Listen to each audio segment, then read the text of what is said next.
Hello, everybody. If it's Wednesday, and it still is by a few minutes, then it's Warhammer. And here we are joining you again. It's late, but we are here. Joining me, as always, is my own personal Judge Judy. It's Tom. How you doing, Tom? At midnight, it's Tom Lyons. Exactly. This is Warhammer Weekly After Dark. Yes, turn down the lights. Get yourself a drink. It's time to talk about rules. Ooh. That's what we're going to be discussing today. Tom and I are going to do some point-counterpoint on some of the more, shall we say, thorny rules of the Age of Sigmar. So that is our discussion for the day. But of course, as usual, first, we're going to hit the news and all your regular segments. So Tom, let's kick it off, man. What have we got for news this week? Well, let's see how many people we can put to sleep with this broadcast. So, curl up with a good book and just fall unconscious while the dulcet tones of Warhammer Weekly lull you to sleep. Okay, go ahead. So the news. So the first element, as we've been kind of following the Tomb King's debacle these last 2 weeks, the sellout, the runoff, their final march. I would like to enter my objection to the use of the word debacle, but please continue. For those that did not get their models, they would suggest this might be a debacle. Sure. So GW is obviously unable to fulfill the TK demand.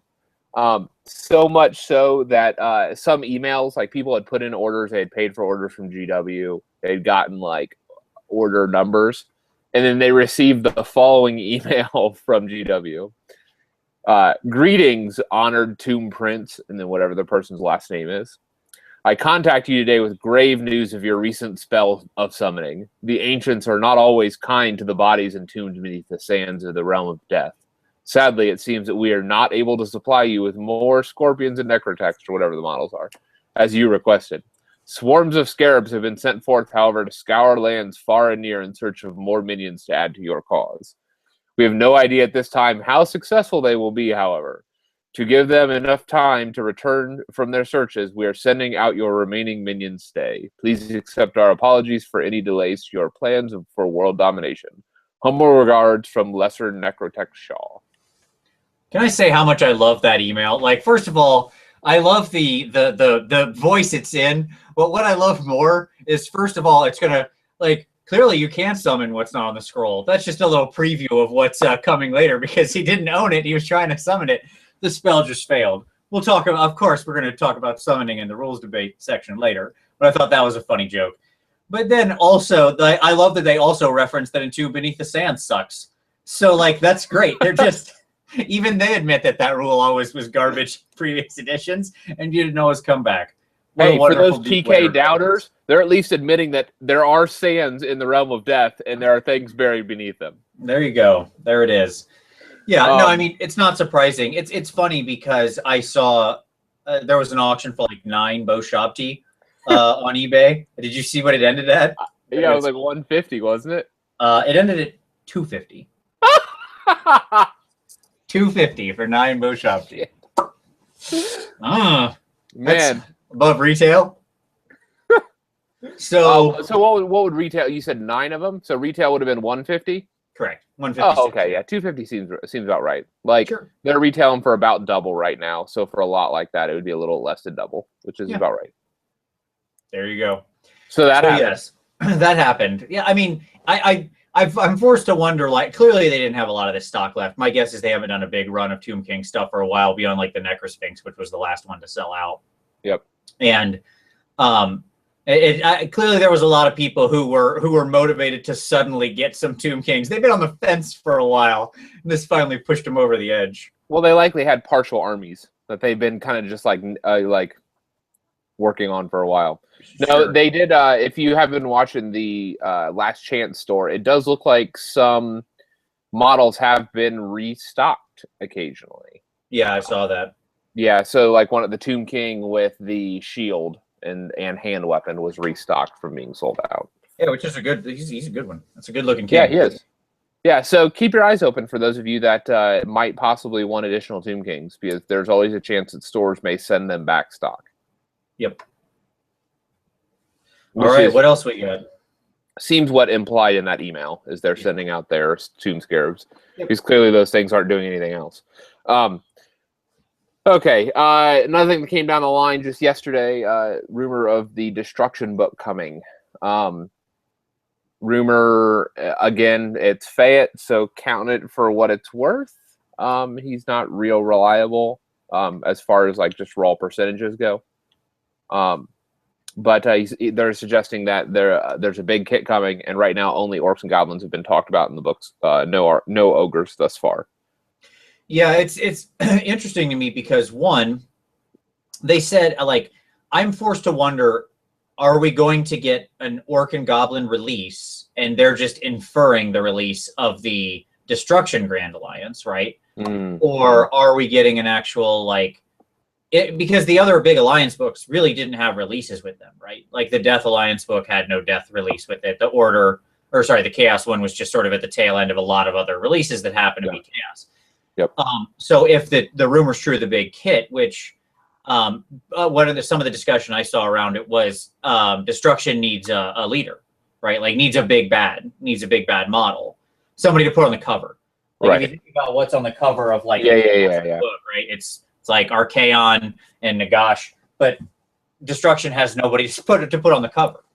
Nobody who's the face of the faction. And so like they would Gorka Morka, clearly. Yeah, so the question is, could we see like a small orc and goblin release? Is it going to be one or two kits or something, and the Destruction Alliance book? And nobody specifically said there aren't ogres, just nobody talked about ogres at all. Right.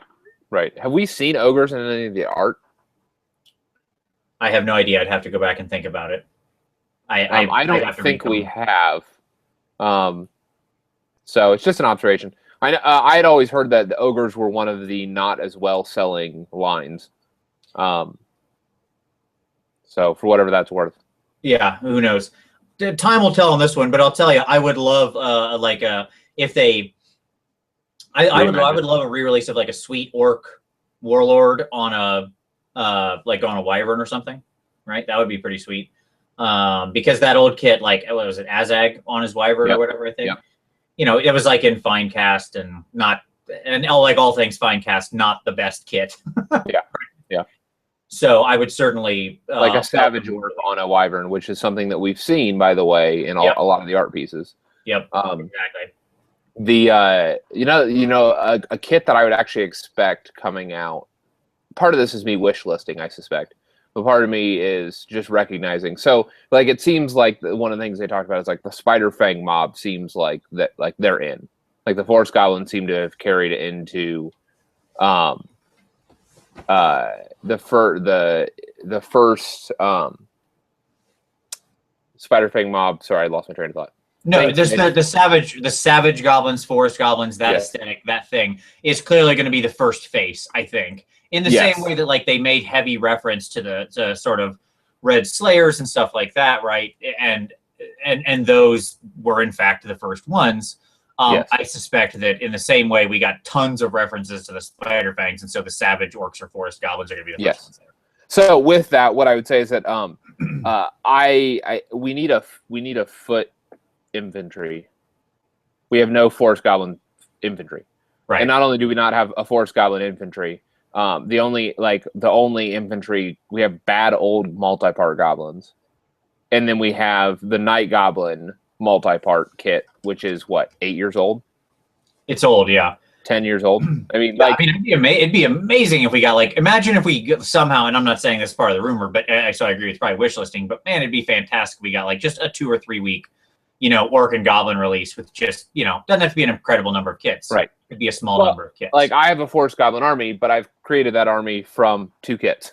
Right. Like the entire army has been built out from 2 kits, including all the infantry and siege and everything. And it would just be nice to actually have an infantry unit to pair up with the Spider Riders and the Ragnarok. Yep. So we'll see. Like I said, all this is wish listing. There's no actual no actual merit to any of this. Mitch that's true for everything we say on the show. There's nothing specific about this. Exactly. Mitch did say that in the first scenario book that had a ton of ogres in it. So. Oh, there you go. Excellent. Yeah, there you go. By the way, the Q&A is on. So especially as we get into the rules discussion, if people want to join in, feel free to drop a question in the Q&A, but please continue, Tom. So an email from a Forge World CSR popped up this week suggesting that the Forge World kits that don't have rules currently from Monsters Arcana have rules coming, and they're coming within the next couple weeks. So your Warp Fire Dragons, your Colossal Squigs, your Squig Spitta Siege, all of that stuff supposedly has rules coming. So that's kind of interesting. I'm excited. I had been holding off for myself on a Forge World purchase, and so I finally pulled the trigger today. So I'm looking forward to getting some rules for that. How about yourself, Vince? Well, the sad part about this is I was wrong, and I'll openly admit it. Look, when I'm wrong, I'll take it. If you remember, back in late November, I had said I thought by the end of the year we would have rules for the Forge World kits that we didn't yet have. That was a prediction I made. I set down my flag and said I thought by the end of 2015 we would have the rules. Here we are. Still don't have them. So I was off by several months. But I am super glad to that we'll get them, because totally, like, yes, absolutely. More monsters. So I can have rules for more monsters. My favorite thing to model and build. Yeah, I'm all in. Let's do it. That could really inspire me to make some bad decisions. Yes, yes. Mitch had also shared that he said leaked today was a Chariot 3 Boar Riders and a unit of boys as a starter kit. So I did not see that. I don't have images of that, unfortunately. So yeah, So breaking news. Supposedly that leaked at some point from one of the sources today. So finally, we have Shield Maidens, their Kickstarter relaunch. They have some really nice stuff for those of you guys that have been interested in building a War Mammoth. There is a fantastic War Mammoth with how to option there, and some wonderful looking girls. If anybody who's wanting to do a Chaos army with some female Marauders, you could check out that Kickstarter. We'll have the link below. It was encouraging to actually see those pop back up to see those pop back up. What else? Yeah, here's my question on that. So what are they at right now? Did you look? When I looked, I think this morning or last night, it was about 41,000. Okay, like it had beat its goal. Its goal was 30,000. So it's already in the green, and it was 6-7 days in wherever we're at right now, right?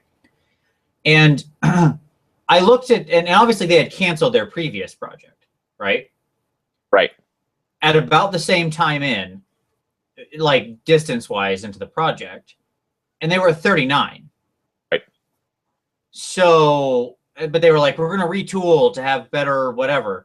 Like, I'm assuming that some of this was recalibrating stretch goals and the way that they award them and such. But my immediate thought was, I don't think you moved the needle that much, right? Like, okay, great, you got 2,000 more, but it just feels like it was a weird choice to cancel and restart. I mean, it's fine, you can do it. Doesn't really move the timeline that much in any way. It was still just surprising to me that like A, that they did that, and then B, they find this that much more acceptable. That being said, yeah, they look great. I mean, they're from what we can see of them, right? I mean, that is to say most of it's like the 3D renders and such. But I think if they come out looking like that, then yes, they will be sweet. Right? I mean, agreed. Agreed. Yeah. Now, obviously, the delivery is not until December, so it could be even longer. Who knows? But that is what it is. So just wanted to let everybody know that one is back up and out. And then finally, Gamer Grunts is kicking off their first AOS event this weekend on Sunday at Time Warp Comics in northern New Jersey. The next one's going to be on March 12th at the Brooklyn Strategist in New York. So I guess there's lots of prize support. And so if people are interested in getting a feel for the game with a little bit of competition, that event will be happening. So check it out. We should have a link for more information, hopefully down below, or at least information in the description down below. Yeah, I mean, I'll just drop I'll drop the link to the Gamer Grunt site down there so people can check it out. What's interesting to me about that is I watched some of Mitch's videos where he talked about the sort of what they're doing and this kind of stuff, and he mentioned the price support from GW and that GW is actively providing product to encourage these games. Again, like that seems That's crazy. pretty. How are we not taught? How is that not a bigger topic of discussion? They had taken themselves out of any kind of real organized play and stopped sort of providing this stuff. And then all of a sudden they're back into it saying, yeah, hey, local shop owners, local organizers, we'll give you some free stuff. Hold some games. Do some stuff. I overheard one of my local store owners. I'm blessed with having multiple local stores. Yeah. Talking about how he had received an email from GW regarding AOS with a number of, and this may be old news, a number of suggestions on how to get an AOS league started. And one of them was linking to the tournament rules at Adepticon. Oh wow, that's pretty crazy. Yeah, just basically saying like, hey, these are some ways that you can start your own league, or here's some rule sets in order to do for tournament stuff. So, I think that's exactly what they wanted to have happen here. They put this out to say, look, play it how you want, and they used in the same way that I'm not trying to make a political reference, but in the same way that the federal government often uses the states, right? Like the 50 states to craft laws and see what works and what doesn't work, and then they take the best ones and they cherry pick it. Sure. This is the same way, right? Like Games Workshop just threw it out there and said, look, just figure out what you like. See what rises to the top. And then they started suggesting, yeah, use those. Yeah. Yep. So that's kind of going on. And it does seem that GW is doing some support for the tournament scene, which, you know what? Kudos. That's a win. That's a win across the board. Absolutely. I think that's super cool. And and Mitch is obviously, and the Gamer Grunts are obviously doing a lot. I mean, Mitch has been running a ton of demo games and teaching people. He has more patience than I do. Thumbs up to you, Mitch. You're a good guy. So if you happen to be in that area up in the Northeast and anywhere around there, I would highly suggest hitting up Gamer Grunts and checking it out, because it could really be a great community to be a part of. And as a update, as a what's the language? As a correction to a prior announced news item. When I was sent a link to the picture of the starter box that was mentioned, it's just the Orc starter box, the green skin one that came out a couple weeks ago. Yeah, that's what I was going to say. I thought that was the case. Yeah, so we actually don't have any real news of the release. So as a clarification. Yeah. And I mean, that Orc starter box, of course, as per usual, told me that Orcs and Goblins aren't going anywhere. I mean, clearly they are going to be the preeminent. Right, but I would also argue that they're not being updated soon as well. They may get a kit, but they're not going through a major renovation. Or they use what's out there and add to it. I mean, right. Again. Right. No, that's what I'm saying. We're not getting a Fire Slayer or a reimagining of any of the Orc stuff, or at least the core Orcs, the greenskins, are staying stable. Hence why we got the box. Right. Sure. All right. That's news. Yeah, that is the news. All right, rock and roll. So, Tom, I know you had something for this week's Pick of the Week. So what did you want to share on your Pick of the Week this week? Yeah, I stumbled upon, I think it was maybe the Facebook group, or somebody had shared a blog, Well of Eternity, that has posted a bunch of artwork for Age of Sigmar artwork. They've kind of gathered for inspiration and stuff like that. And I'm going to share this real quick just so that you guys can kind of get an idea of what I'm talking about. So here's the blog. And they just pulled together a bunch of the AOS images for inspiration and stuff like that. And they've done a bunch of these posts. But for those that are interested in seeing just compositions of what's out there and color schemes and concept art and images and stuff like that from the different various books, here's something to support that. And so I thought it was just a neat little resource for the community. Yeah, it's pretty fantastic because let me focus on you so it doesn't pull it to me. I'm sorry. Because some of the I really do like a lot of the art they're doing for this, and it's just top notch stuff, and it is a great way to get inspiration on your on your colors and your paints and stuff like that. Yeah, a lot of beautiful stuff. Yeah, and so I think they have 2 of these blog posts maybe at this point, and so yeah, go give it a perusal. It can be inspiring as we are trying to wrap our brains around what this world actually looks like. Nice. Yeah, so that's my pick of the week. I like it, and we will include links down to those art collections down below. My pick of the week, since it is currently after midnight in Eastern time, then I can officially wish a happy birthday to our old buddy Matiram.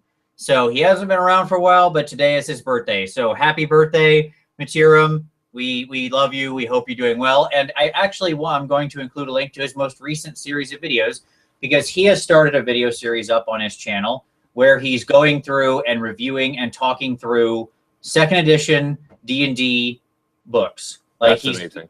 Yeah, absolutely. It's totally awesome. Like the glory of second edition D&D was that they overproduced a ton of books. And a bunch of them are crap, but it also had some of the best books that were ever made for D&D, and he's reviewing a bunch of good ones. Yeah. So if you play D&D and you like older editions, it's an awesome video series to go look through. It's a bit of nostalgia, even if you like current editions. So I'll include a link down to his most recent video. You can go check it out. He's done a couple in the series now. The real question is, has he done Of Ships in the Sea yet? No, not yet. He did. The most recent one was the Complete Fighter's Handbook. And that's what I'll link to, which was solid. I mean, it's no complete Bard's Handbook, but we can only hope, Matiram, that Bard's is soon to come. Or Elves. I mean, that Complete Elves book was gold. Another classic. Yes, absolutely. All right, but this isn't D&D cast. With that being said, many people I know in this community, like myself and Tom, also don't just play war games. We also play some D&D, and so if you happen to be in that Venn diagram overlap, you may want to check that out. And while you're there and watching it, stop by and wish Matiram a happy birthday. Okay. So there you go. That's our picks of the week. So hobby time, Tom. You gave some good news on your hobby time before the show. So what are you working on?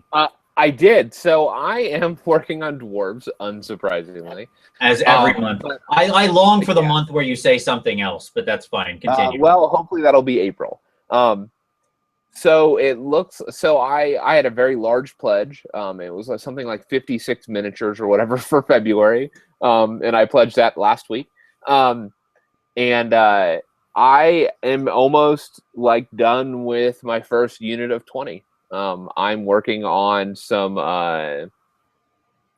Iron Drakes, and I was real skeptical because I went heavy metal, and they ended up coming out pretty nice. And so you can't see this at all. Nope. But looks like a little tiny gray guy. But yeah, so he came out pretty nice. Is what I'll say. Low res images. Yeah. There you go. I'm sure. From the little blob he is, it's a great looking little blob you got there, Tom. Thanks. And so I'm hoping to have those done within a couple of days, and I'll transition to my block of 20 Iron Breakers. I mean, it's just dwarves, right? What's hard about I thought you just spray a metal and then wash and then pick out a beard.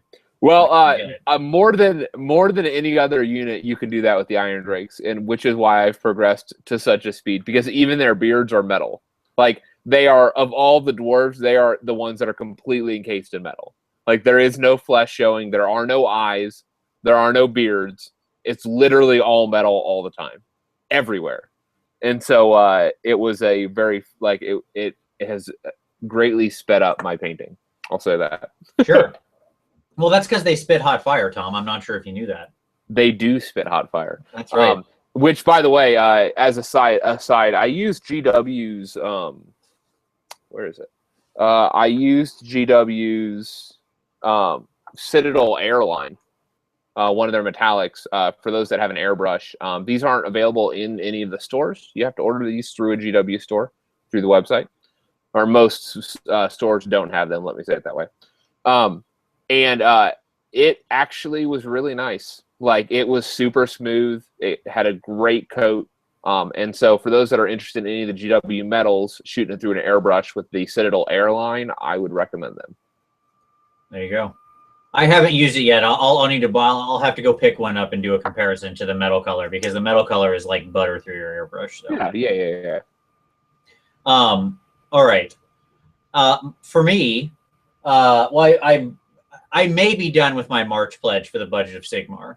I haven't decided yet. Like, I might add one more fig. I've got a few dollars, but I might just call the army and be like, nah, that's good. I'm just trying to decide if I want to add like a sorcerer on horse. Because I have extra sorcerers and extra horsies. So I finished that, but actually what I've been working through is Karis's crew for the painting competition at Adepticon. And I got a good amount of that done. I actually only have Karis left out of the box set, so I finished all 3 Fire Gamin, the little Eternal Flame, and the Fire Starter. And I've also been pre-working up all of my stuff for my coming project. That is to say, I'm not painting anything yet, but there's going to be some heavy conversions for the March project. And so, March to War. I won't, if you've watched, you may know what I'm talking about. I'll hold up this piece and you may get an idea of what March is going to be all about. Oh, I know what's marching. But there'll be a video about it this weekend, obviously in advance of March and what I'm doing. But this will be, there's more of these. How about that? Looks I've already got one converted. This will be the second big one. So yeah, a lot of different irons in the fire is what I think I'm saying here. So that's fine. Should be a fun month to turn around. There's going to be a lot of hobbying. I also ordered Cinderella from the Kabuki line to do for the large figure competition at Adepticon. Pretty excited about that. That's a beautiful fig. And I still think you should have done the Kingdom Death Distracted, but hey, that's me. Well, they didn't have her available in the 54 mil. So, all right. With that out of the way, let us now turn to the feature segment of the show, which is Tom and I arguing about rules. That's what it's going to be. Now, we're going to try to present this in a sort of logical fashion, talk it through, and talk about what we think the best way is to sort of handle some of these common rules, thorny issues, canards, whatever you want to say, right? The reality is there are some things out there that are sticking points, and I see these come up on Facebook in like the Age of Sigmar group. Once a week, people ask the same questions. At least. It's... So I want to have this video so that I can just like respond with this video and just be like, here, this is us talking about it. If only GW actually loved its community and issued like a FAQ or, an FAQ or like a rules clarification. Well, in lieu of that, Tom, we will have to be people who can make our own way through the world. And I'm pretty sure we can do that. So no, I want my authoritarian clarification. Yes, exactly. I don't want to make decisions. Yeah. Okay. So, Tom, we have compiled a list of the most common rules canards.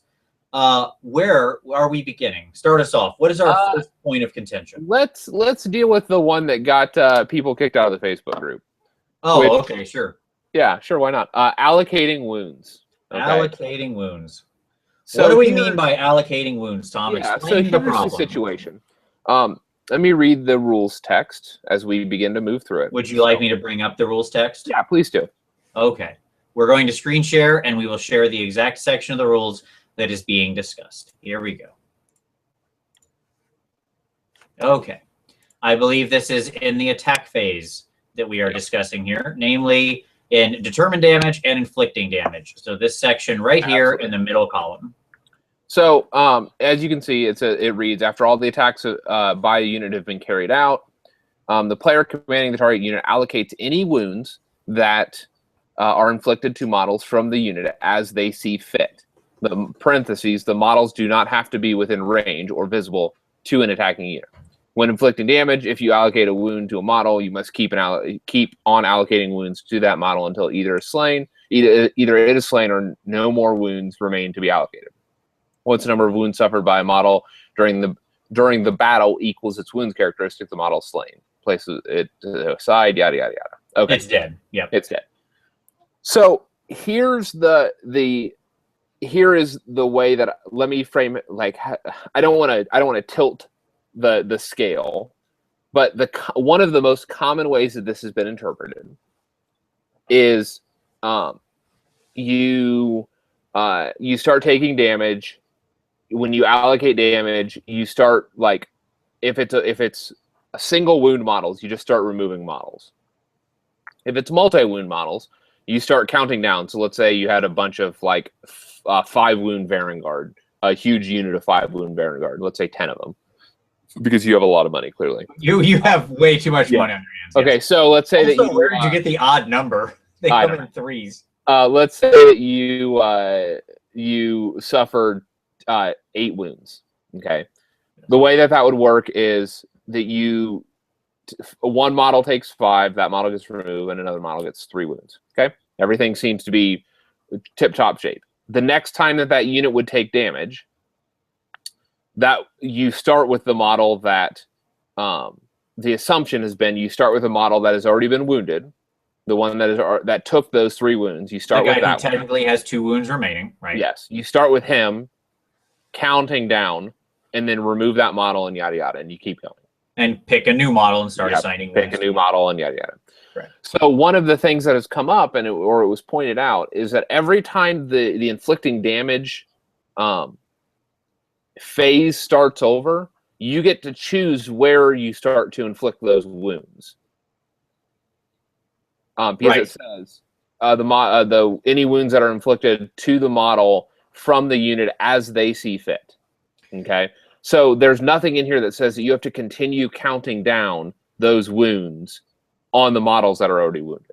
Right, and so to be very clear, because you have a stepped process here, right, in this making attacks of, like, hit, wound, blah blah blah. This 1, 2, 3, 4 that's happening over here in the attacks resolution, right?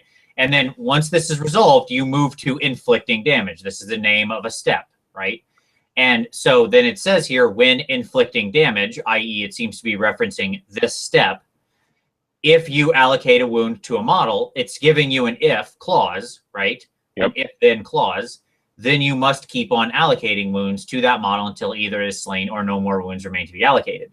The argument is because every time you enter the inflicting damage step of resolution here, I can remake this choice of primary allocation of where wound 1 goes, right? So if those Varangard in my example are now, so in your example, Tom, I have, let's say I had 9 Varangard, 1 died, I've got 1 carrying 3 wounds, right? Yep. The next round, they get shot by a cannon that does 3 wounds, right? Yep.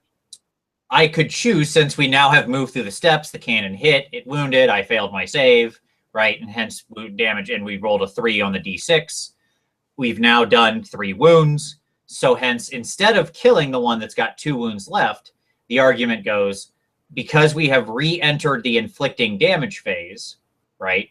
Yep. I can now choose to allocate a wound to a new model. I must then continue to allocate wound 2, 3, 7, 12, whatever. In this inflicting damage phase.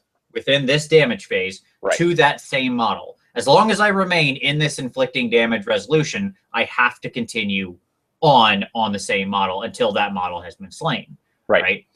But what this means is that, like, if in the shooting phase that cannon hit for 3, I could pick a fresh Varangard and slap 3 wounds on him, right? And then we go back into phase. If you'd have been hit by an arcane bolt, you could slap that D3 on somebody else. Right. I could wait till I get to the combat phase.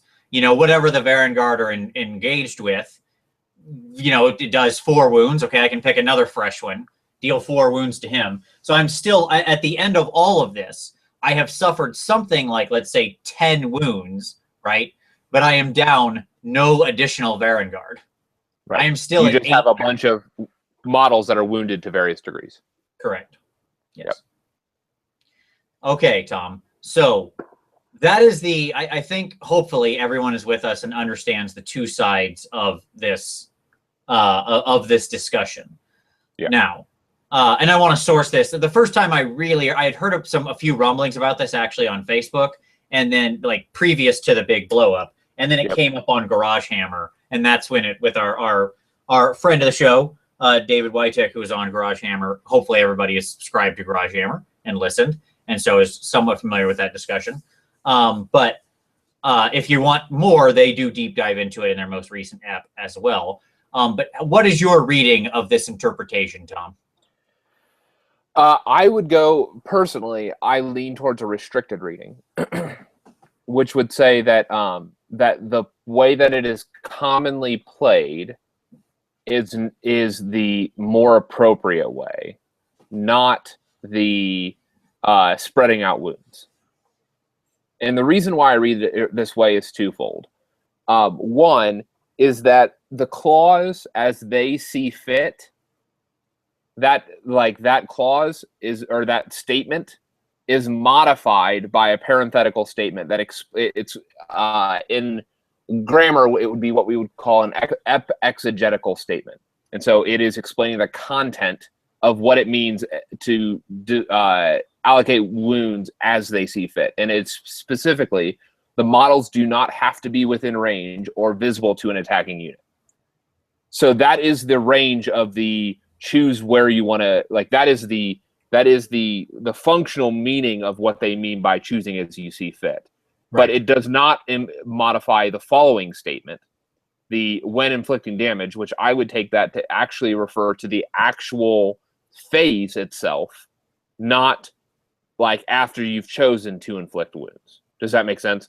So after you've chosen a model that may be unwounded, then you have to keep applying wounds.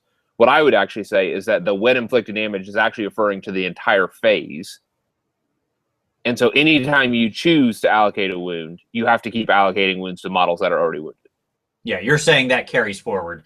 So you have 2 points. The parenthetical is actually the unpacking of the words as they see fit, right? Right. In other words, like that's just a law. They just wrote a longer way, because you could almost get rid of the as they see fit and just say, are inflicted to models from the unit that do not have to be within range or visible to the attacking unit. Right. So let me just say this.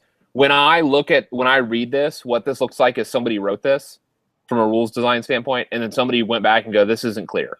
And they added that parenthetical statement. Right. That's how development-wise this probably evolved. Right. I don't disagree with that sort of history of what happened here. Yes. If we're doing redactional analysis on the document, that's what I would. We should point out that, Tom, you do something like this for a living. Yes, this is what I'm getting PhDs in, or a PhD in. So yes. So what I would actually argue is that that's how I read it. That said, I'm assuming, Vince, you take the other side. Well, here's what I'll say. So I'm honestly of two minds on this, okay? And I don't know how helpful either of it is. I am certainly sensitive to your discussion on it. Let me say I agree completely with your unpacking of the first part, okay? That is to say, I think that your explanation of the parenthetical is 100% accurate, okay? I still think there is a problem with the second sentence, and it has to do with sort of this comes up all the time when you've got two sentences like this, okay? Mm-hmm. Like, this is a classic problem that was faced in Magic like 100 times of, does the second sentence stand alone, or is it like subservient to or modifying the primary sentence, right? Subsequent is the question. Is it subsequent to the first sentence? Exactly. Like, what is the interaction between these two sentences? Because if they can be taken independent, right? Yep. If the second one can be taken independent, yep. And I can just say, and so let's forget the first part exists. And we literally say, when inflicting damage, if you allocate a wound to a model, you must keep allocating wounds to that model until either it is slain. Then you've got the weird phrasing of how that if-then statement is arranged, right? Yep. So because it even says until it is slain or no more wounds remain to be allocated. Well, okay, well, I've reached one of those two clauses, right? I have no more wounds to allocate right now. I have allocated out my wounds. Hence, I have satisfied one of the two clauses that can end this step, right? Yeah. And I now return back to the original part of the sentence next time I trigger this.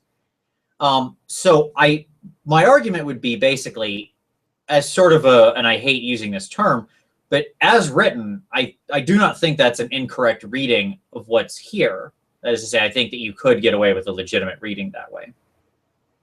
Let me say this. I think one could get either reading at the end of the day from the way this is worded. That's the whole point of this, is that people could legitimately go either way, and the text is going to support that. Yes, I do agree with that. So ultimately, my answer to it is going to be this. The text, to me, I don't want to speak toward intent, because I don't know what the writer's intent was, right? Yeah. I have no insight into the mind of the person who wrote this rule. But what I will say is that if we look at sort of historical use of this from previous editions, right? So which doesn't necessarily mean anything, but if we carry back to the last thing, we would certainly keep allocating to the same person. Now, unfortunately, there are examples, if we go back far enough, where that's not the case, where you could start having the wounds carried on 18 different models. That was a thing in previous editions of the game. Yep. So to me, then, let us look at the historical context of when that happened. When that happened and we could carry those wounds on everything, people generally hated it, and it made for a just god-awful time playing the game. Like bookkeeping, it was just terrible. Yes. This is a lot of math, a lot of bookkeeping, a lot of wound counters or dice following models around. My answer would be just don't do it. It's a bad idea. It's going to cause not fun. It's going to be easier to screw up. My answer is just read the text the way we have all been doing it. Because if we had to dig to find this, when we all came to it and read it, we all took the prima facie wording that once a model gets wounded, it keeps being the one that's wounded until it's slain. And that's how we all took it and have been doing it until we wordsmith this, right, or of sorts or whatever, to dig in and find this. And in general, whenever we're finding a loophole like that, we're probably going down a bad road, right? Not always, but often. So to me, there are too many red flags here that say it's just not the right road to go down. Yeah. You know, the fact that the text can be legitimately read either way, so either one is equally supported, and the fact that one way makes for a much better game tells me that is the correct way to read this. That's I mean, yes, I think that is the right way to go. Yeah. All right. There you go. Well, this rule is solved, and it'll never come up again, ever. There we go. Problem solved, right? Yeah, that's not true at all. Is that not how this works? No, that's not how this works. Oh. All right. So, okay. So as a related one, I'm going to go to... Yes. I'm going to go to a somewhat actually related situation, even though this was not what I was originally going to do, which is particularly... So in this conflict, when you start removing models after you've allocated wounds, the question is unit coherence, okay? Okay. And so if you go to unit coherence, go up to the move section, because that's where the rules for unit coherence are. Okay, in move. Yep. Let's see. So, here you go, movement phase? Yep. Okay. And so... no part of it can move farther. Keep on going up. Enemy models. Why don't you explain the problem and then we'll... Okay. So so the main situation with unit coherence is that when you deploy, or maybe it's in deployment, when you lay out your models, all of your models of a unit has to be within 1 inch. So models fight in units. A unit, this is on the first page, by the way, can have one or more models, but cannot include models that use different war scrolls. A unit must be set up first and finish any sort of move as a single group of models, with all models within 1 inch of at least one other model from their unit. If anything causes a unit to become split up during a battle, it must reform the next time that it moves. Okay? Yep. It's at the very beginning in the war scrolls. Yeah, you got it. I got it. So let me paint a situation. I need to screen share for this. Okay. Well, I will stop sharing, and you can share. Okay. So I have a situation here where we have a blue unit that is in conflict with these two other units. Okay. Okay. And they start fighting, and let's say that they remove 6 wounds. It says that you can remove any models. The blue unit is fighting. They remove 6 wounds. It says that you can remove any models that you want. And so let's say that they choose to remove these 6 models. Okay. Now, your unit, this is fully within the rules. You know, you're allowed to do this. There's no question about that, about removing. So the question is when does unit coherence kick in? And does it force you to do anything during your next movement phase? And what I mean by that is this. So this is how you end your turn. Okay? Yes. The next turn you will start, and the next time you go, this fight will likely, let's say you go first. The next time you go, you're going to start your hero phase, and then you'll move into your shooting phase or your movement phase. Now, you can choose not to move a model. Like that's a legitimate action. You don't have to make a movement with a model during your movement phase. Okay. If you're engaged in combat, you actually can't move. The only legitimate move that you have is a retreat. So yes, and that's in the, if you're with units starting the movement phase within 3 inches of an enemy unit, can either remain stationary or retreat. Yes. If you choose to retreat, the unit must end its move more than 3 inches away from all enemy units, blah, blah, blah. So of course, we assume that in this case you're describing, we're assuming the unit doesn't retreat. Because if the blue unit retreats, there's no question. They would need to fall into a coherent. They have to move back into coherence. Got it. No problem. Like that is fully clear. The question is are they allowed to not retreat and hold? There's nothing in the rules that, there's nothing in the rules that say otherwise. Now, when and so here's the next question. So when they enter into the combat phase and they have to pile in is obviously going to happen here.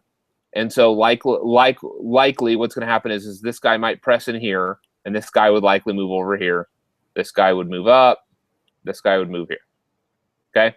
Seems reasonable. Seems reasonable. But none of those are technically, like, a movement is being made, a 3-inch movement. Yep. Do you have to move into coherence? Some people are saying that you have to move into coherence, but that would directly contradict moving towards the closest enemy. So there are multiple kind of conflicting rules here. Are they forced to regroup at the beginning of the fight and retreat and basically lose a combat turn if they don't have the ability to recharge by like command ability or something? If you get split up like this, there's nothing in the rules that say that retreat has to happen. Or can they just stand and fight basically until one or the other has a problem? So let's say that, like, in this fight, let's say that all these green units get deleted. It seems my reading would be that let's say those guys lose the fight and they're fighting to a standstill over here. These guys begin to move this way at 3 inches. Right. They would have to pile in that direction. Yes. Like that seems like, and then that would create unit coherence. Yeah. So that's my reading. Okay. Clearly there are some very vocal people right now that aren't reading it that way. So what are your thoughts? Yeah, to me, this one seems much more cut and dried. Like, I'm surprised there's this much discussion over this one. So returning back to your previous situation where the units split, there's, like, reading the rules, there's nothing compulsing you to retreat. I think we can both agree on that, right? Yes. So in this situation, I can find no text in here that would compel you to retreat, right? Yep. Because there's nothing in retreat that says, like, if you are not in unit coherency at the start of the combat, you must retreat, right? There's no sentence that says that or anything even like that, right? Right. So there's not even an echo of that. Okay. And so then we know that our only options are, as clearly delineated, are remain stationary during the movement phase, You literally have two options defined by the game: remain stationary or retreat, right? That is what is happening here that's modifying your choices in this phase. Okay, well, I'm not going to retreat, hence my choice has been made. I must remain stationary, right? Yeah. If I must remain stationary, then during the movement phase, then I must stay out of unit coherency, right? Because the bringing back into unit coherency says the exact text is if anything causes a unit to become split up during the battle, it must this reform. is exactly the situation. Yes, if a unit becomes split up, the unit must reform the next time that it moves, right? Yep. Units don't pile in, models pile in. Okay? Like in the combat phase, the pile in text is when you pile in, you may move each model in the unit up to 3 inches toward the closest enemy model, right? Yep. So to me, this actually seems like a fairly clear step-by-step. Like, yes, the unit is just going to remain out of coherency because that's what happened, right? Like, yeah, there's no weird cleanup. Like, people are trying to add in some kind of weird cleanup phase that just isn't there. Yeah, right? and Like, so it's funny. Like, I want to appear to verisimilitude here because if you're in a fight, this is what would happen. Yeah, absolutely. Like, yes, those two groups are fighting those two groups. Yeah, and you're not just going to leave the engagement because you need to stay within 1 inch of your buddy. Like, you need the buddy system. Yeah, moreover, like, so your bottom dot on the left, okay, Yes. Like your the innermost bottom dot, he could, like, innermost. Next up to the right. There we go, that guy. So technically, right, it put him up in sort of the middle that would create coherency, right? So technically, that would recreate coherency. Let's say, right? He's probably about an inch from each guy. Yeah. Yeah. According to the guide up above the top of the screen. Yeah. Yeah. There you go. Unfortunately, that is a completely illegal move by all rules, right? Yep. So, like, there is nothing in the rules that would allow that model to make that move, nor anything that would compel me to do that, right? Yeah. Like I have not moved the unit, right? And there is nothing about moving individual models to recreate coherency. So that guy's only choice is, as you said, to pile in. And if he does, he has to move up to 3 inches closer to the nearest enemy, right? Yep. Which is clearly the red guys, not weird white space in the middle of nowhere.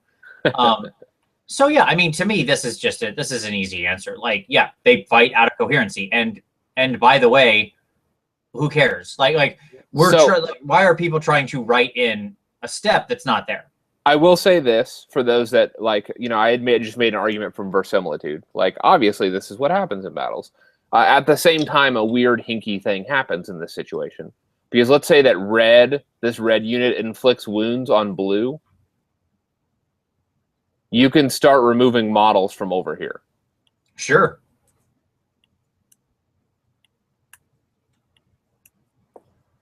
So that's kind of a weird thing that nobody expects, like the Spanish Inquisition. But indeed, well, I see many comfy chairs coming to bear in this battle. Yes.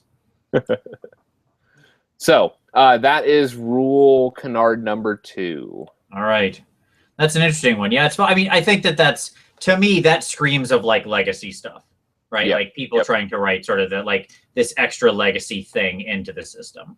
Yep. It's just not there. You just do what the rules tell you to do. So we're going to now talk about wounds, another aspect of wounds, which is war machines. Okay. Oh, good. All right. Oh, look, a big red dot. That's your cannon, I assume. Yeah. So let's say that we have this situation of we have a war machine, and it begins taking some damage. You should keep some extra dots around because that could be relevant later, but that's fine. Just move the extra dots down to the bottom because we might need them in a little while. Done. Okay. So you got some dudes that run up here. Okay. So, and I think that this is most important for ranged attacks. Yes. Okay.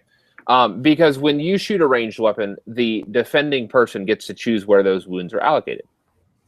And so if they are shooting at a siege unit, which is composed of a war machine and a crew, with different wound values and different save values, who gets to pick who's attacking what? Yes, the question here being, so this rules canard, to be very clear, is when we look at something like a cannon, right? Like let's take the classic example, the Empire cannon, right? It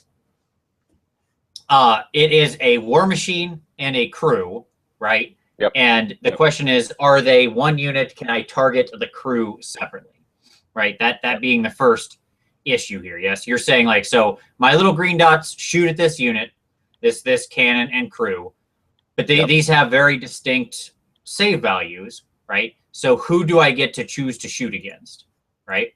Right. Can I target the crew and shoot them dead, right? Yep. Pew pew. Right. Or do I have to, or like, like what is my ability to pick from mixed models and that kind of thing, right? Yeah, and so it really speaks to the character of crew of the War Machine War Scroll. Let me say that. Because you have two different stat blocks with two different wound blocks, but it's unclear if you can start allocating wounds to the War Machine and not to the crew. Or, like, clearly you can't switch once you start. But in some ways, like, you can restock the crew. Like the Screaming Skull Catapult, you can resummon a crew. If you had two units of crew, theoretically, the crew could leave their war machine and go crew a different war machine, right? Right, or they could, interesting situation. Let's take that situation, since war machines move. Like, let's say that you had two war machines. The crew of the one on the right has been wiped out. You could have all these drift this way until you have one crew crewing two war machines. Right, because to count as crew, they need to be within X inches or whatever. Yes. Yep. And so it makes this interesting situation of, like, what if you just did something like this?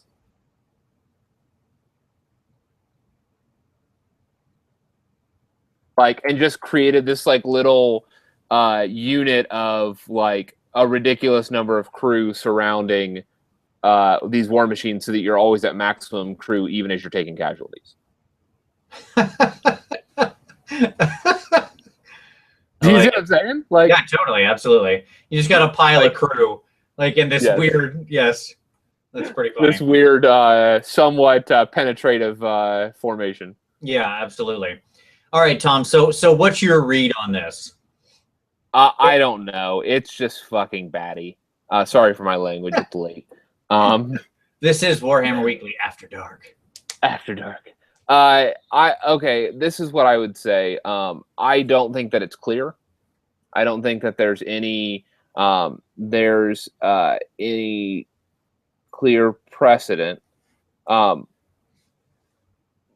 My reading is that the defending player, so the War Machine owner, for shooting attacks, gets to allocate wounds wherever they want. So if they want to put those on the War Machine and kill off their War Machine, they can do that and have their crew running around crazy like.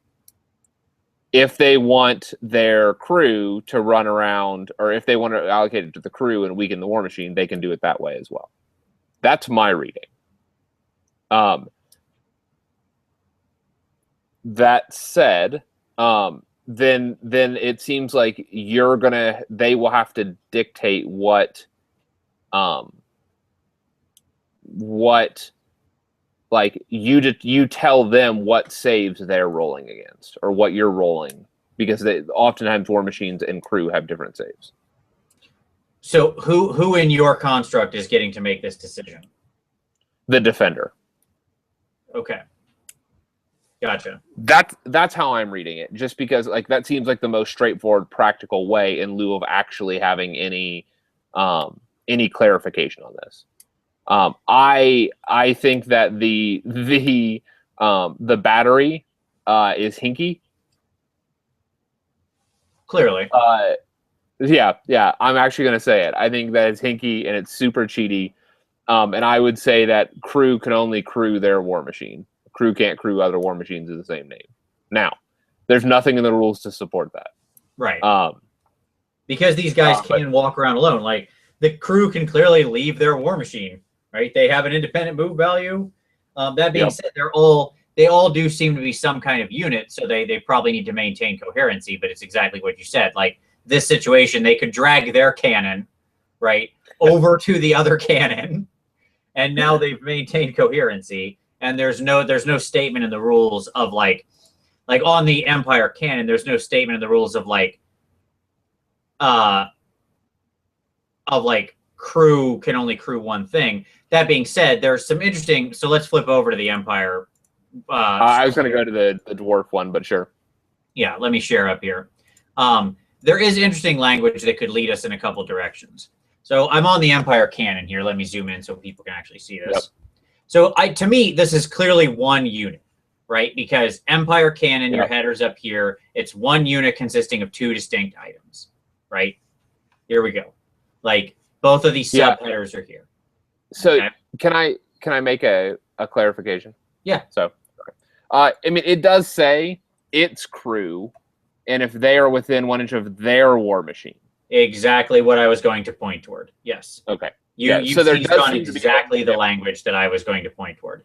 On the war scroll. Yes, because the war scroll does seem to, it's subtle. Like, there's nothing specifically stating like this crew only crews this particular, blah, blah, blah, blah, blah, blah, all this stuff, right? But I think we can read in here if its crew are within 1 inch of the start of the movement phase, if its crew are within 1 inch of the cannon, the shooting phase, they can fire the war machine, right? So to me, that answers the canard of like crew walking around and crewing multiple war machines at once and things like that. That does seem to be out because of this ownership that's implied here. Okay. Yeah. I will grant you it's soft, right? Yep. But I think it's there. Like, it is implying that this crew owns this thing. Yeah? Yep. Okay. I'm going to amend my previous suggestion, by the way. Okay. That the defender gets to pick what's being attacked. Okay. I think the attacker does. I think they pick whether they're shooting the crew or the machine. And what made you change your mind? In the description, it says a unit of 3 Empire crew. The crew is a separate unit. An Empire cannon consists of a war machine that can hurl cannonballs into the enemy's ranks and a unit of 3 Empire crew. Yeah. Yeah, it's a weird place as opposed to saying that is a good catch. I hadn't thought about that, but that is an interesting catch.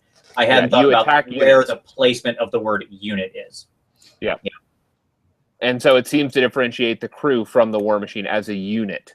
Right. And because of that, I would argue that the unit is the war machine itself is can be attacked separate from the crew, and the attacker is determining what they're shooting. I would actually agree with that reading. And then obviously that's why you have the crew are in cover while they are within 1 inch of their war machine. Yep. Right. I think the placement of the word unit right here does tell us what we need to know. This is effectively the unit we target of 3 guys or the war machine. Yep. Right. Yep. So even though this is one war scroll, I can't split up this war scroll, right? I can't take the war machine and not the crew. From a unit perspective, they are 2 distinct things. And when we go to the shooting rules, you are specifically targeting a unit, right? You choose. Yeah, absolutely. You let me jump up to shooting here. Pick one of your units. You may not pick a unit that retreated. Each model in the unit attacks with all the missile weapons it is armed with. You can choose another unit to shoot with, and blah, blah, blah. And it talks about splitting up the attacks and so on later. But you target units, picking targets. Yep. There we go. Yep. Yeah, so that's how I would rule the war machine stuff. I think it's subtle, but I think it's there. I agree. I think that one is maybe the most clear of what we'll run into tonight, because I think again, you're right. It is subtle. It is implied. but I think the ownership clause is there. That crew crews their particular war machine. You get these its crew, and then the placement of the word unit tells me that that is a discrete unit I can target. Yep. Okay. And so then finally, for the final issue, look at that, another problem solved. There you go. Done and done. The final discussion for the evening is summoning. Oh boy, goody. Yeah. So I think that I'll just briefly go over the possibilities for summoning. You are still sharing your other screen, by the way, as opposed to you talking, just so you know. I don't know if you wanted to come off a screen share, if you were going to, if you're going to have. I don't care. Sure. I didn't know if you wanted to have little circles. Okay. True. They shouldn't. So here you go. So summoning, it can break down in basically one of two ways. Yes. Everybody knows that the rules for summoning for the DCs and the spells are on the actual things that are going to be summoned. And so the argument breaks down this way. Well, in the vast majority of cases, I will quickly say the following. Yep. We are not talking about any form of summoning that is contained on the caster, i.e. the Bray Shaman's ability to specifically summon a monster that is sitting on the Bray Shaman, right? Where that's literally his spell. Yeah. We are talking we're talking about summon skeleton. That's correct. Sitting on the skeleton that's given to other death casters. Yes. Okay. So the two contested readings are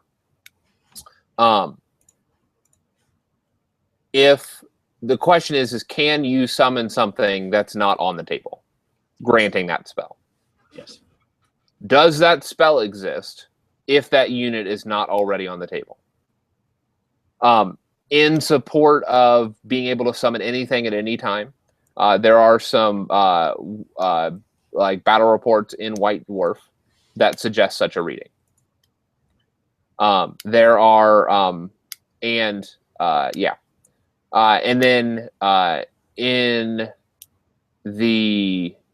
then the other reading is, to me, the more logical one is that war scrolls, quote unquote, become active. They affect the battlefield when they are deployed, when they are on the table. If a war scroll is not on the table, its rules are not in effect. What that means is this. If a Ghoul King that has his 12-inch radius or 15-inch radius or whatever his ability is sitting next to the table, he does not project that ability. That miniature does not project that ability onto the battlefield. His war scroll is not active if he is not deployed. Obviously, that's an extreme example, but that would lend support. We've covered this topic before. And I pretty firmly came down on if a unit is not on the table, then you cannot summon it because that spell is not being granted to a Deathcaster. Vince, do you agree, or are you back on the other side of this now? So there's obviously both sides of this. What side are you firmly coming down on here, Tom? That in order to summon skeletons, you have to have a unit of at least one existing skeleton on the table. Okay, so you can summon more of what you have. Right. You basically what you are coming down on is the side that that only because that scrolls not in existence, right? Do not affect the battlefield. Correct. Yes. Okay. So, hence, it can't grant that ability if it doesn't exist, right? Correct. Yep. Okay. Yeah. All right. So where do I stand on this? I am again of two minds. And I know the summoning debate has been hashed out just, my God, over and over again, and people are really convinced they're right on this one, in general when they discuss it. And here's what I'll say about it. If we take sort of the construct of the game and the way it is, yes, I agree. That is the correct way to play it, right? If one assumes that obviously abilities can't exist unless they exist. Everything that's not on the game, every scroll that's not in the game, it doesn't exist and hence does nothing. Right? Yep. Let's put aside any other concerns for a moment. Right? All abilities all other abilities, get rid of summoning for a second. Every other ability ever doesn't exist. I'm not rolling for units to show up and lightning and strike and teleport in because they're not in the game, right? Yep. You know, like if a unit has a rule that like it gets to on a like if the unit exists at the start of the turn. Stealth Prime is a perfect example of this. Like, there's no deployment for Stealth Prime. You can just choose to have him start showing up. Right, but like, I wouldn't roll for him if he's not in the army or I didn't intend to bring him or whatever. Yeah. You know, I clearly would have had to say I'm going to try to bring the Stealth Prime in and set him to the side, and I roll for him like reserves type stuff. Scrolls that don't exist don't do anything. Okay, like I don't know any other way you could read the rules for a hard reading. It's obvious. Okay. Now, that being said, I think that you should be able to summon. I think you should be able to summon off list. Okay, off of what's on the table. And purely from a point of view of with absolutely no rule support to back this up, by the way. I admit I have, like, this is not the right way to read the rules. I am not taking a rules perspective on this, okay? My argument of it is that it's pretty cool if you can do it, and it seems pretty fun. It also seems like something that could be horrendously abused, right? Yep. Like, really, really badly abused. So, to me, I think it's about the type of game you want to have. And I think summoning's a thorny, like the thorniest of issues and requires discussion with your opponent straight away. And you know if you have stuff that can summon. You didn't get surprised by that. That didn't happen mid-game, right? You brought an army that either can summon or cannot, right? Yep. This is a 1 or 0 thing. Yeah. So to me, I think this is a conversation you have at the start of the game. Now, let me say, it's interesting because in tournaments, this is really where you're using like pool choices. This is so easily solved, right? Because in a tournament with pool choices, you say you can summon anything. It doesn't have to be on the table, but it has to be in your pool, right? Yep. And once it's gone, it's gone. That is to say, if you summon it on and it dies, it's removed and you can't resummon it, right? You've killed that waiting pool choice. I happen to love that as a sort of balancing factor, right? But obviously, a lot of your casual games you might be playing just at the tabletop of your local shop. You're not playing like a 15-point pool, you know, or list where you use 10 points of that 15-point pool or something, right? Everything's going to be so formal. So my discussion would be, it seems pretty awesome to be summoning undead that's off list. Like, it seems fun and flavorful. And so I think more than any of the other items we've discussed, if you want to have a good game, communication is key. Like, you're going to have to talk to your opponent and say, like, look, I'd like to summon off list. Can we talk about maybe, you know, but I don't want to be unreasonable with it. So how about I say, like, I'll set these things aside. This is some stuff that I can summon. Are you okay with that? Right? And just kind of make yourself your own little pool of stuff you could summon onto the battlefield. One thing I would say is definitely in play at all points in time is if you want to summon it, you better have the real model.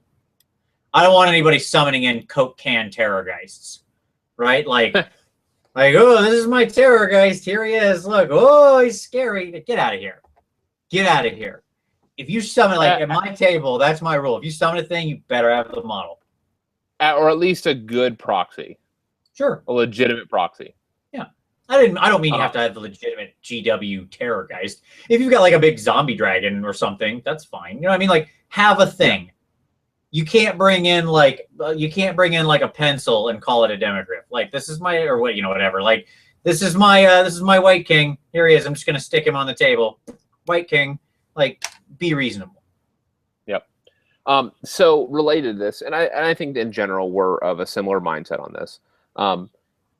So one of the things that I've really pushed hard in the discussions on this, and I seem like I'm the only one pushing this perspective, and so this is kind of a Tom chip on my shoulder, has to do with summoning and when the game ends. Oh, sure, yeah. Okay. If you want to talk this through, let me real quick before you. I think this is a good thing. This is a good way. I think you have a very good solution here to stopping a different part of summoning, which I just want to put a pin on this real quick.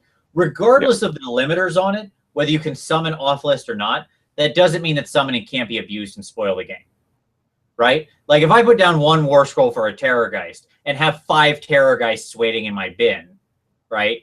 And I just keep summoning things like this. Like I've got out, a spam caster who can summon different stuff. And every round I summon a Terrorgeist and 2 more Morghast Archai and whatever. Or like, Nagash. Exactly. Like I don't even want to bring in Big Papa Nagash because there's plenty of other casters. Like Big Papa Nagash is his own problem, right? There are plenty of other more reasonable casters that could still abuse this. Or you could just spam regular old baby Necros, basically, right? So like, summoning can be abused regardless of the interpretation of does the scroll have to be on the table. That's number one, right? Yep. So what I'm talking about with discuss with your opponent is get an understanding of how you can use summoning and how you want to use it. Now, let's talk about various ways you can keep it fair, right? That is to say, like, you still have a fun game because you're just sitting there crapping out 5 additional units every turn. Like Plastic said, that's the problem. It's abused. Sure. And my argument would be lots of things are abused, but I hope you're not playing with people regularly who are abusing that stuff. And if you are, I would hope that you communicate to them that hey, you're making me have a bad time. Can we talk about this? And so like that would be my first line of defense is just talk to them and say, look, man, can you see how this isn't fun for me? Like I get it, you want to do it. It's really not a good time. Let's say let's say they don't want to give in to that. Then I think you go this route you're about to talk about, Tom, and say, look, if that's the case, that's how you're going to act, where you can just like summon everything, then this is the way I read the rules, and this is how we should be playing it. Okay, now please go, Tom, because I think that this is a good fallback. So, yeah, and I think that this, in my mind, it fixes the summoning problem, like the no fun summoning problem, the abuse of the summoning. Okay, so let's look at the rules on victory conditions. Sure, you want me to bring up the actual, yeah.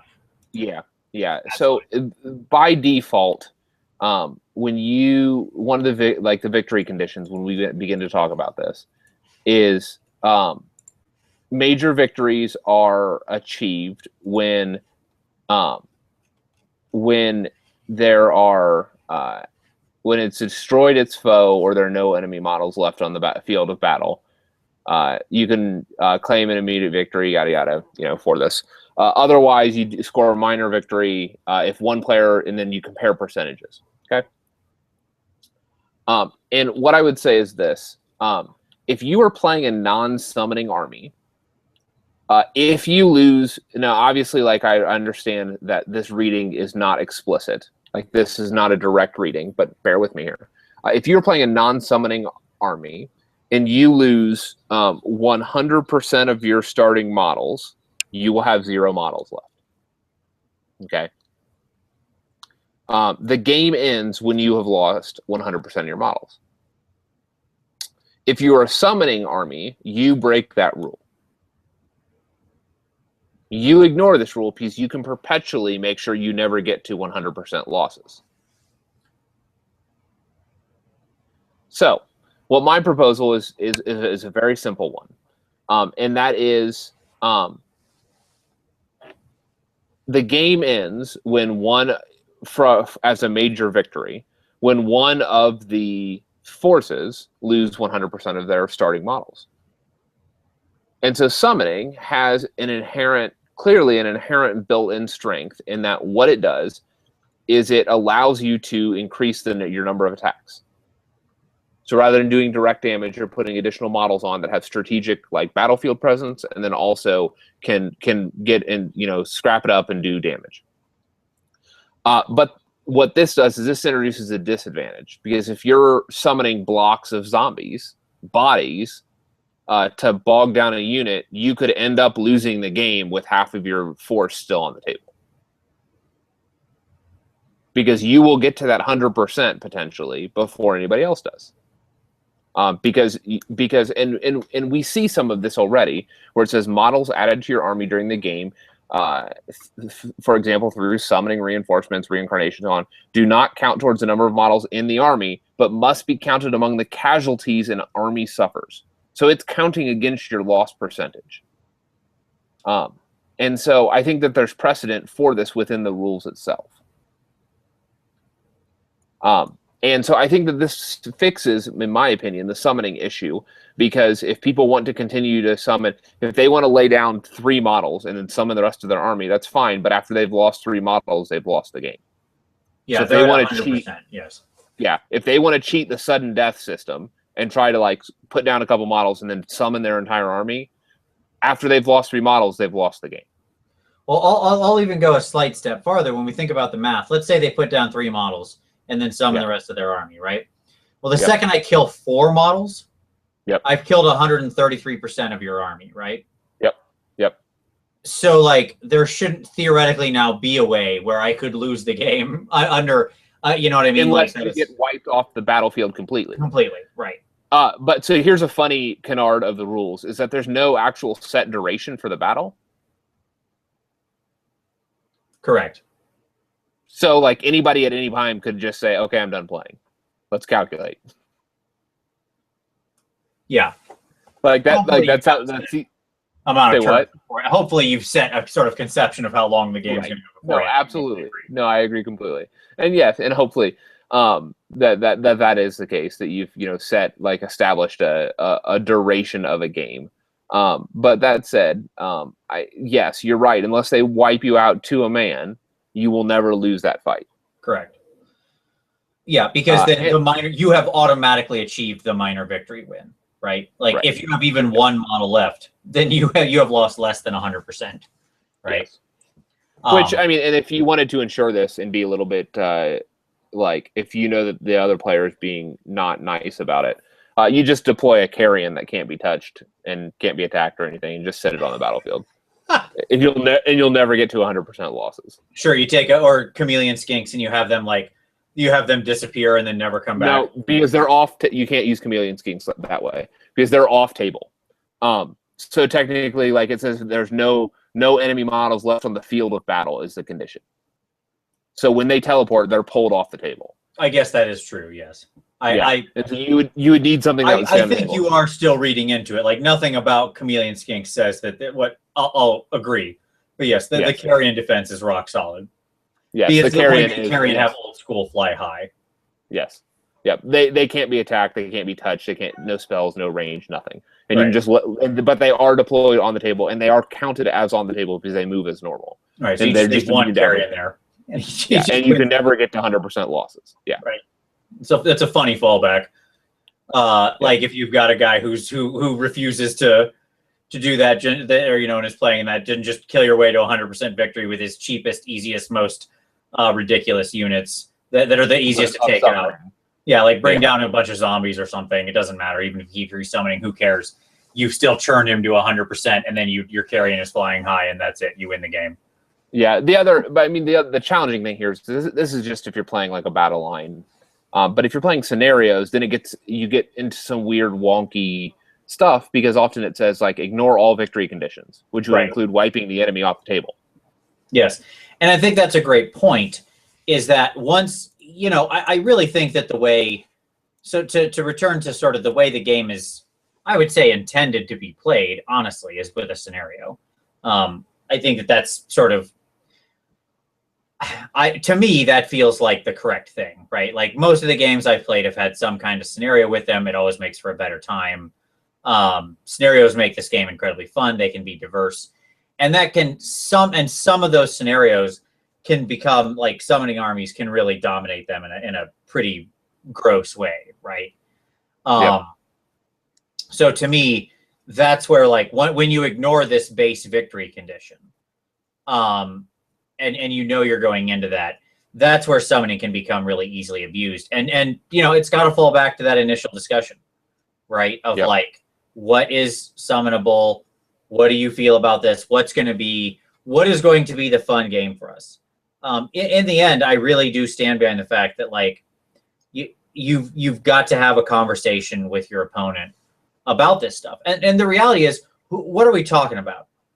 Where does this come up as a problem? Pickup games, right? Like, if you're playing with your regular people, I would assume your group has this worked out. If you're playing in a tournament, the TO undoubtedly speaks to this. So what we're really talking about is the random pickup game. And one, I would question how often you really are legitimately playing people that you have no previous, experience with. Yep. Like that only happens once with that person, hopefully, right? Like I would hope after playing with them more than once, you've now sussed out the first time. So I wonder if even the whole thing isn't just a slightly larger. If we're not making a bit more hay here than there really is, right? Yep. Because I know, like in when I play in our group, we've just sort of discussed it and figured out how we want this to work, and we've more or less said, yeah, sure, like you can like you can summon what you want within reason, and we've literally left it to just like don't be a douche, sort of contract, and that works for us. Because like whatever, because we sort of have said we tend to take fluffy fun armies. Nobody's really playing toward the hilt in our group, so it works for us. I'm not saying that'll work for everybody, but I just feel like you have this conversation once with that new person, and hopefully it's done. If you're in a league or something, well, again, the league has probably defined how this works, right? Yep. And if not, talk to the TO or the league organizer and say, what are we doing for this? And they'll probably give you the way that it's going to function, or they'll amend their rules compact to speak to it. In the end, here's what I'll say. I think the way I come down on this is the following.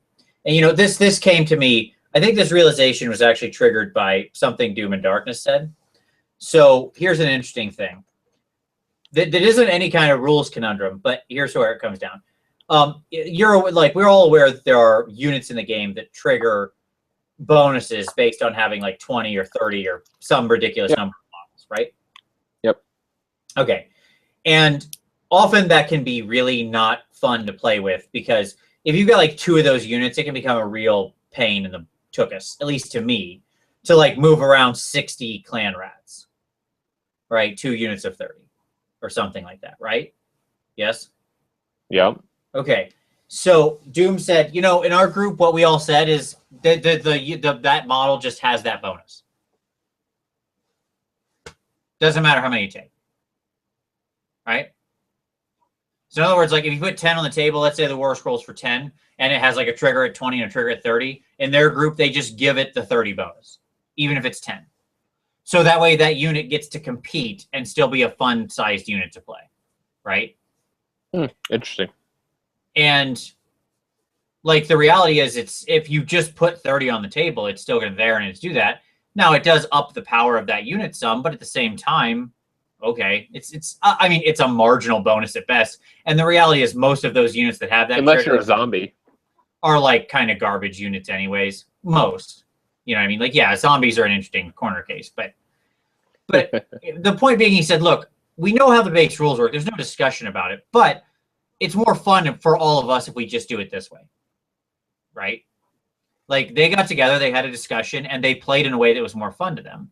Summoning to me seems to be the same thing. Like by the hard reading of the rules, you have to have the scroll to activate it. But it seems more fun if I can summon other models that I don't necessarily have on the table on, right? Like as long as I'm not being abusive with it, then that's the fun way to play. So my answer would be, if you're playing with, people who are going to be abusive, then play by the raw and say that's what it is. And they still can abuse it, but at least you have some control, because you could wipe out the offending unit. That scroll is removed and hence they couldn't summon it, right? By hard raw. But if you're playing with a group of friends, why limit yourself? Have a good time, push yourself, do something new. Yeah, let the person summon the 2 more guests they have in their collection they didn't happen to include, right? If that's going to be all that shows up is those 2 guys, then great. You bought a box of more gas. Why not? Let them use them, right? Totally. So that is my take on it. Hopefully that is useful. So there you go. Do the fun thing. Yes, do the fun thing. I think there's a separate video coming from me on this. I actually was putting it together today when I was stuck in an airport waiting on delays. I put together a presentation. So I'm going to do a video about do the fun thing. So you mean you're not doing the fun thing sitting in an airport? Correct. So I had to do something fun, which is make PowerPoint presentations to narrate over. All right. So there we go. those are our answers to the rules. Of course, this is just the opinions of two idiots. You should take that for what it's worth. We are in no way authorities and would not purport to be so. This is just our best guess at both what the text says and what will make you have a good time. I don't know. I think it's pretty authoritative. Of course you do. But I will say that we are just two idiots talking on the internet and hope that we have given you some food for thought to have a better time in your games or hopefully answer some questions. Of course, we're always interested in other rules canards. Here's one that did come up, and I do want to say this real quick because I want to answer this. So Dead Gamer left a comment because the comments were working, which is pretty awesome. And he said, because he couldn't do the live chat. So I will answer your question, Dead Gamer. So here's the question. I will read it verbatim. Tom, are you ready? Yes, hit me. Okay. A Scar Veteran on Carnosaur, armed with a Great Blade, 1-inch reach. The game says you measure from the weapon, so what if this Carnosaur charges a unit of standard-sized models, humanish in height? The Scar Veteran's Great Blade, as well as his fearsome Jaw Stardrake shield, is nowhere near the range of any of the models that he is in combat with. Now the Dino, however, is. My question to you is, can the Rider attack, or does his attacks only come into play when he charges a larger unit? Okay. So here's the thing. So there's a misreading of the rules here. Okay. His point being, he's talking about, and I know where this misreading is coming from. So I'm going to go back to share here, okay? Because it's an interesting thing it's pointed out, and I could see where this mistake is made. Okay. So in the picking target section here, it says, first you must pick the targets for the attacks. In order to attack an enemy unit, an enemy model from that unit must be in range of the attacking weapon, i.e. within the maximum distance in inches of the range listed for the weapon making the attack and visible to the attacker. All right. So that's where Dead Gamer is drawing the conclusion from that it has to be within the range of the weapon itself, the physical weapon on the model. Yes, but that's not what this means, right? Nope. What this means is when you pick your Great Blade, okay, from the model, you have a 1-inch reach. And so if the thing you want to attack isn't within an inch, you can't attack it. What I would direct you to, Dead Gamer, is this right here. Distances in Warhammer are measured in inches. So this is under Tools of War on the first page. Between the closest points of the models or units you are measuring to and from. You can measure distances whenever you wish. Model's base isn't considered part of the model. It's just there to help the model stand up. So don't include it when measuring distances. So my answer would be you measure from any part of the Carnosaur, right? Like its tongue, its feet, whatever, any part of the Carnosaur to the enemy model. And that should be within 1 inch, okay? Because like some part of that model is going to be within the range. Yes, because it's an old blood on a Carnosaur. So it's not an old blood and a Carnosaur. Right. Like this, so yeah, go ahead, John. Sorry. The Carnosaur actually counts as part of the old blood model. Right.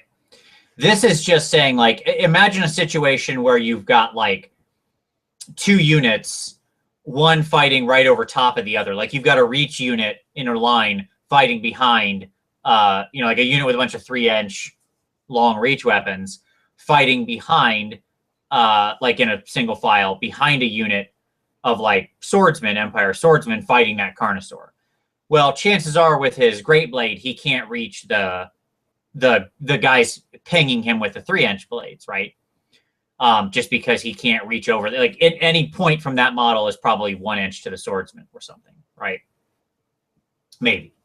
But the 3-inch guys can reach him, yeah.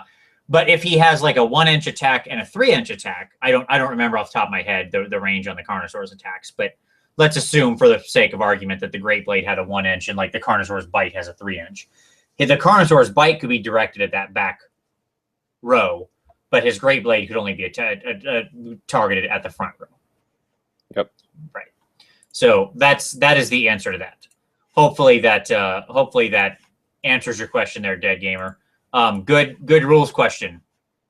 There you go. Like I said, I can totally see where it is because it does like it feels like that's what it's saying. But what it means is when you're if that's within the attack section. So as you're going through and selecting your rows of attacks, you're then reaching that. But you need to reference the parent rule, which is how distances are measured. It's within range of the weapon, not the physical weapon, but the weapon entry. Yes, correct. There you go. All right. If there are any other rules questions, hey, leave them down below, and we'll give our best shot at it. As I said, we have no authority, but we're happy to give our opinions for whatever they're worth. So if you run into any other challenges or things like that, we would love to see them. As always, we love the comments down below.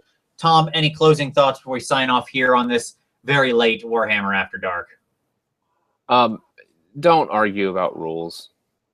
It's not fun for anybody. And this is coming from somebody who does lots of development and likes to argue about rules. Yes. Like, it's just not fun.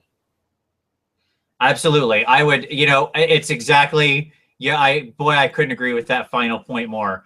And I would direct everybody toward the most important rule, literally the thing called the most important rule. There it is, right here.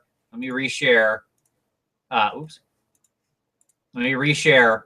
Back to the rules. The most important rule. That's literally what this is called.